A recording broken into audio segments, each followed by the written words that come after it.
Dr. Sellmer, thank you very much for the invitation to Aalen in Germany. Now, you guys spend a lot of money on research and development. How much precisely do you spend, and why do you spend this money? We spend about 6% of our return, so that we have a big R&D center here.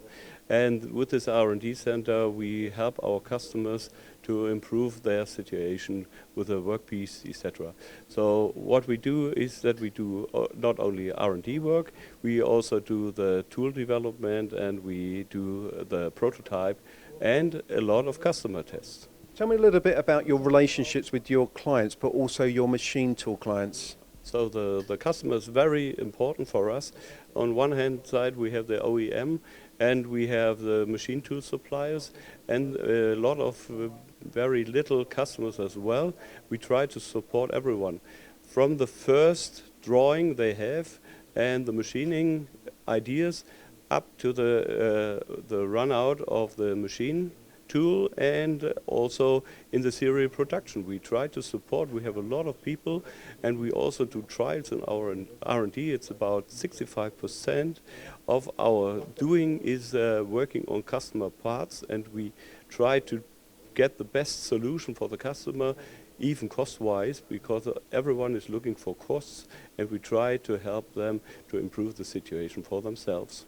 And if you didn't have this relationship and the money that you spend here on the research and development, do you feel that you wouldn't be able to give the best service to your customers? No, it's necessary. We started this R&D work because the customer needs a lot of explanations for these tools, and nowadays we can help them, and we have to spend a lot of money because we get about 300 to 400 tests every year done in our lab to help the customer, or for optimization at the customer side. We have a lot of field worker also helping the customer, not only dealing tools, but helping the customer. With materials being tested all the time from your clients, the type of tooling that you're actually producing here, I presume that you have to go through different layers, different material layers. How do you approach this at Mapal? Carbon fiber is one of the materials coming up in the last 10 or 20 years.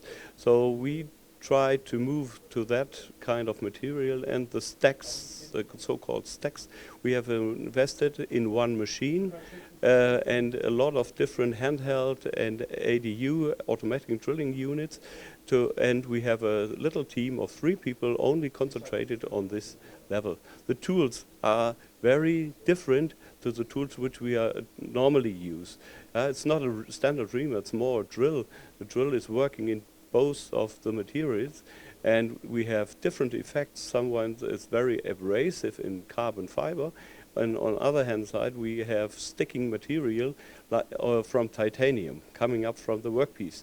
So we try to figure that out, doing a lot of tests and bringing up different geometries. So we have also a grinding machine to help the people to get the best geometry within a short time. We have many tools tested up to we get the final decision. And when you look at this strategy here at Mapal with the money that you spend here on R&D, I presume your customer is driving you to find the best tooling path for them. Yeah, the customer is the most important person in our R&D team. Yeah, he's giving us all the demands he has, and he is giving us a lot of input. And all the developments are generally made for the customer, not for ourselves. And at the end, we have to fit to the customer demands.